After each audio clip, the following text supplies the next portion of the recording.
एक बाप अगर दोनों बेटों को समान हिस्सा बांट देगा तो दुनिया में कभी कोई परिवार में लड़ाइयाँ नहीं होगी। लेकिन बाप गद्दारी करेगा तो उसको भोगना भी पड़ेगा और सब परिवार बिखर जाएगा। और जो परिवार रहेगा वो एक दूसरे को दुश्मन की तरह समझेगा। लेकिन 5 एकड़ जमीन तो फादर साहब को मिल ही जाएगी एक दिन, क्योंकि उनके नाम पर है बोह।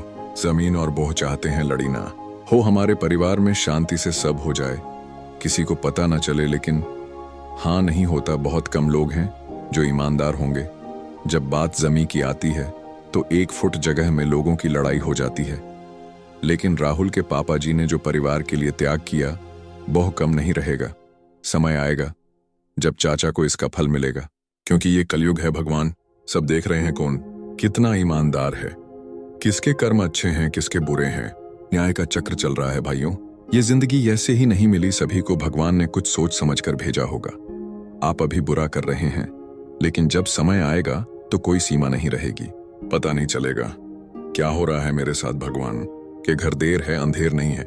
कि ईश्वर के घर देर हो सकती है, लेकिन अंधेर नहीं है। कि भले ही न्याय मिलने में समय लगे, लेकिन अंततः न्याय होगा, समय आएगा। राहुल के पापा जी ने जीवन में बहुत न्याय किया। जब दादा की बेटी का केस चला था तो पापा जी ने ही कोर्ट में जाके जीता था।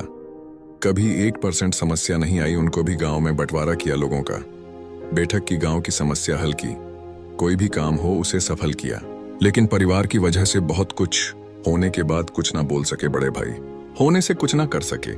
चुपचाप रहते, जो मिला उसे ही करते खाते। क्या फिर भगवान न्याय करेगा? भगवान के अंदर दया है। बोलो। Coming soon next part. Subscribe for more videos.